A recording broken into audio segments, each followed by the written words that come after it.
There is a famous saying that says, don't blame a clown for being a clown, but rather ask yourself why you keep coming or going to the circus.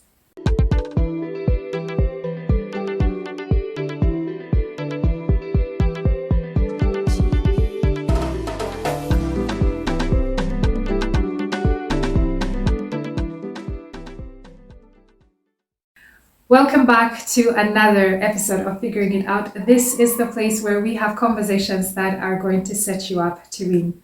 Figuring It Out is a faith-based personal development channel, and I am your Chief Encouragement Officer. My name is Aggie.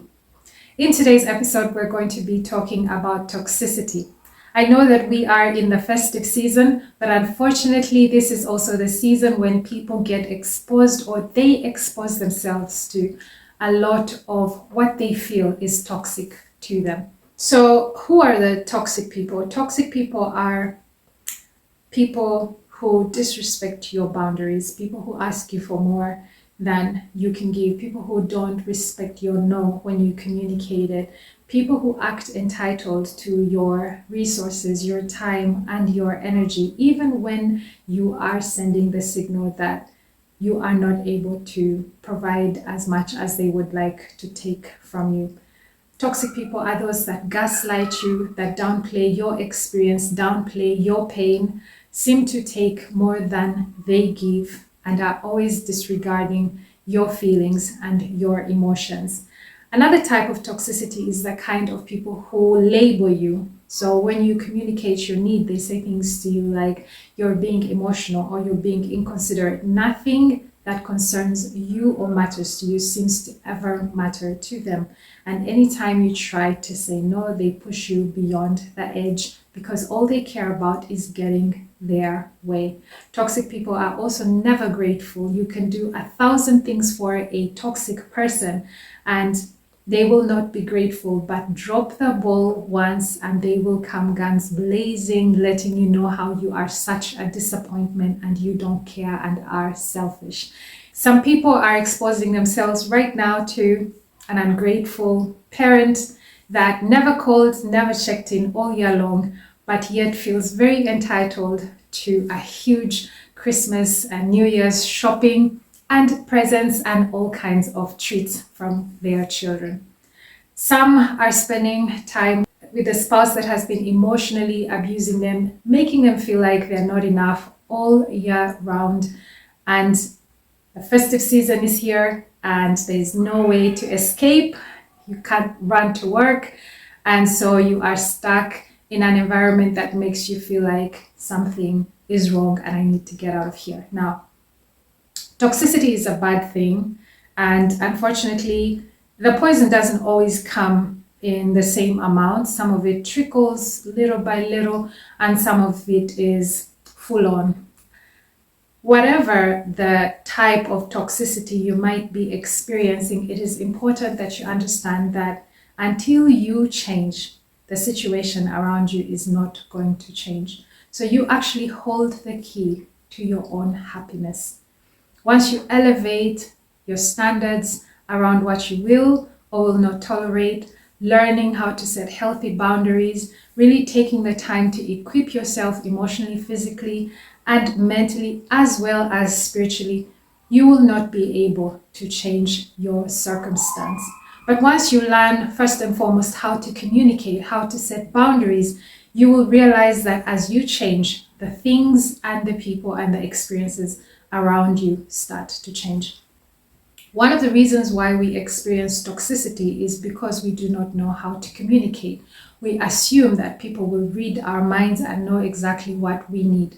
We assume that our parents, by virtue of being parents, should know exactly how we desire to be loved, although we never made any effort to communicate that to them. Now, of course, as a child, you feel a little bit overwhelmed by the idea of needing to communicate to somebody how they need to love you or where your boundary is at. But this really is part of growing up. Even as children, when you observe little children, they start to try and communicate what they feel comfortable with and what they do not feel comfortable with. And then their ability to actually practice these boundaries is either reinforced by the skill set of the people that are raising them, or the boundaries are shattered. And so you find somebody suffering immensely as a grown-up because they're not able to communicate that they have reached their limit, or that the thing that they're experiencing is uncomfortable for them.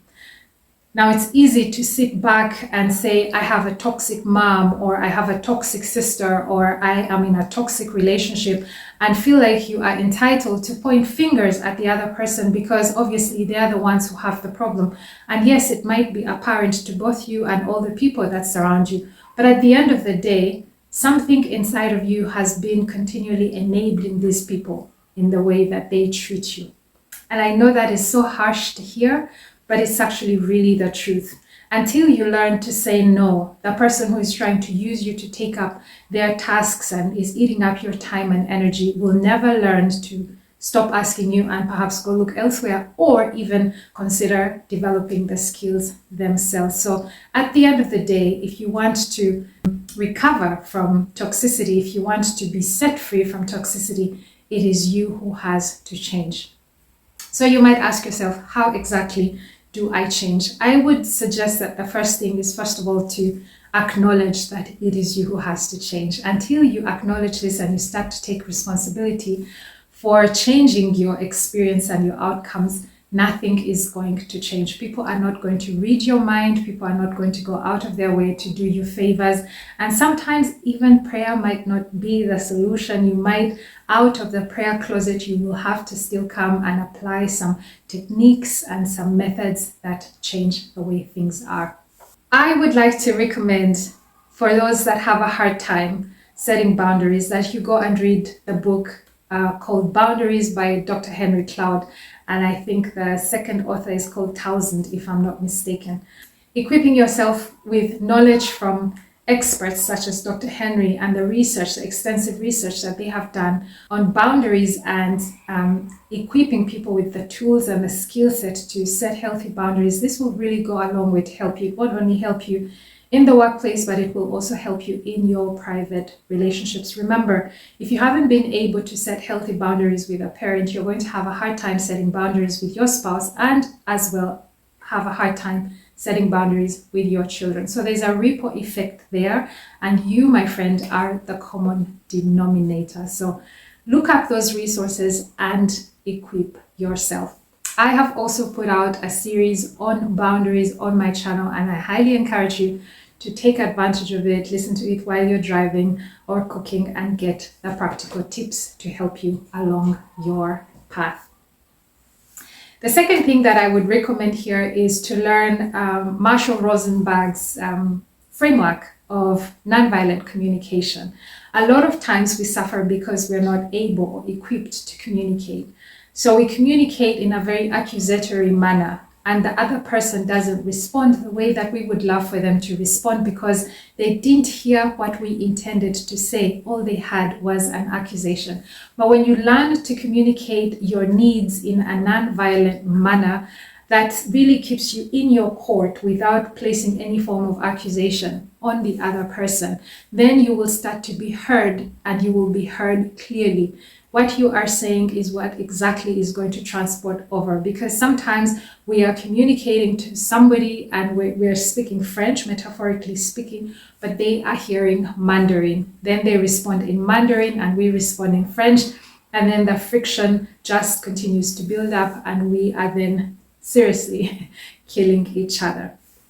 It is important that you find a way that is constructive to communicate your needs, but also it is important that you learn to be honest with yourself. Be honest about what you can or cannot do. So if, for example, in this Christmas season, you have a parent that is expecting you to do all the shopping, to transport everyone from the town to the village and back, but you know that financially you're not in a place to do that for various reasons, perhaps because you do not want to, which is also a very valid reason, or because you don't have the resources at the moment, but you find yourself indulging, taking loans, getting debt here and there, and really biting into your future plans and even the dreams that you have for yourself and your children to momentarily please people that don't really serve your goals and your dreams, then it is because you are failing to communicate. And so I highly recommend that you learn how to communicate.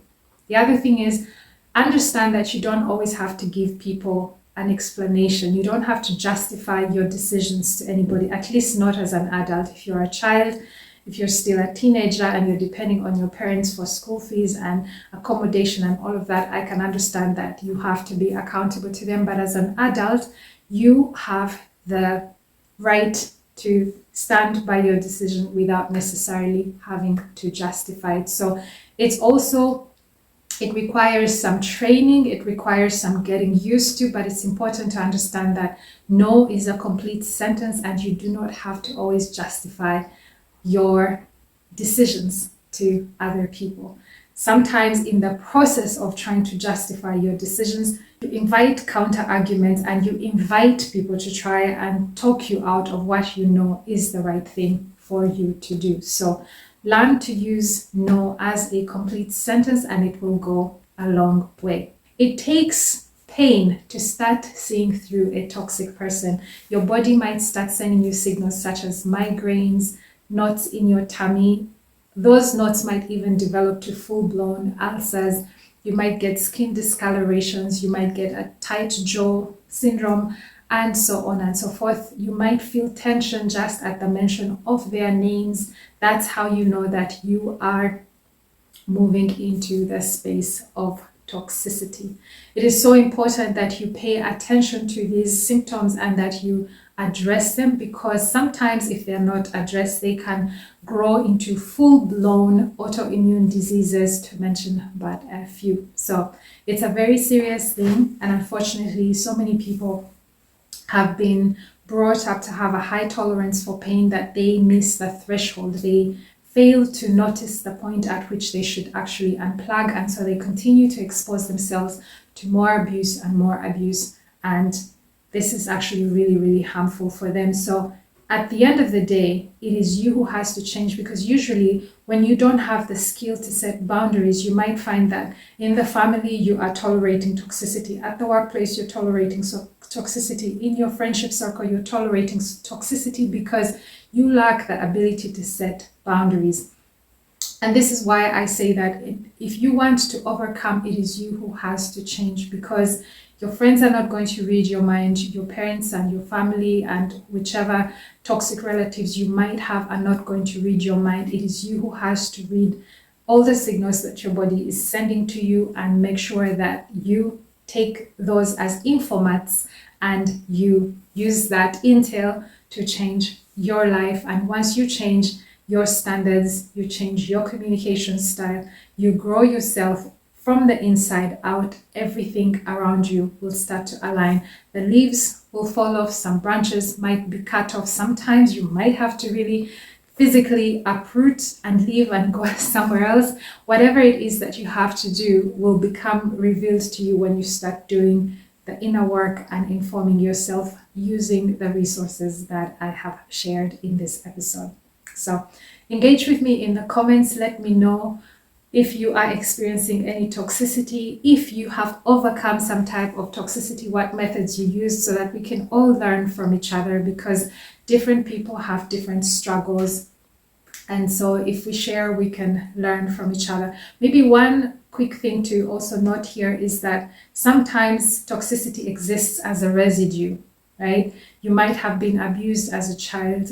You might have had a situation with your ex that is now showing up in your marriage because you never stopped to address it. So sometimes you're not necessarily in a toxic environment, but you suffer from and dealt with trauma that keeps showing up and crippling you and sabotaging you in situations where you're actually supposed to be happy. So sometimes what you need to uproot is not necessarily what you're experiencing now, but rather what you experienced in the past but never dealt with. So the only person that there is to change is you. So I hope for you that you make the investment in yourself to do the healing work so that you can live a fuller and happier life.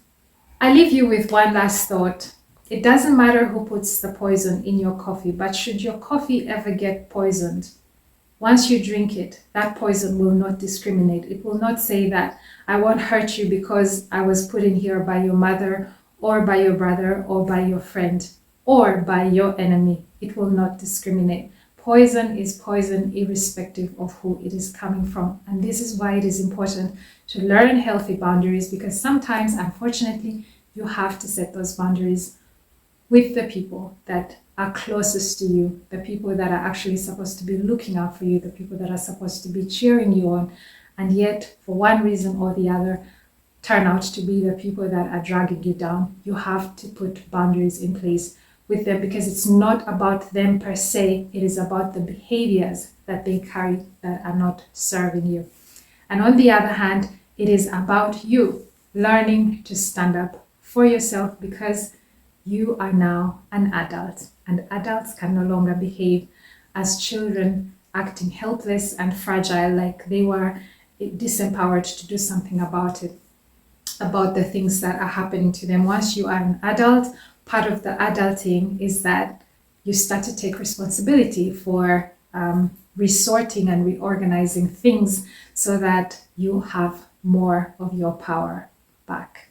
I pray and hope for you that this impulse was helpful, and that you think about that statement that I opened this episode with.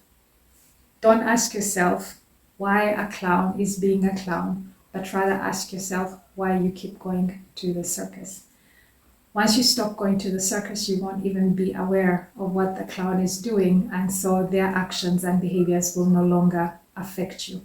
The Bible says that if the eye causes you to sin, cut it off. If a behavior causes you to sin, cut it off. Don't flirt with it. Don't excuse it. Don't try to justify it. Simply change yourself. Change your approach. Change your perspective. And everything around you will have absolutely no choice but to align. So, thank you so much for having spent this time with me.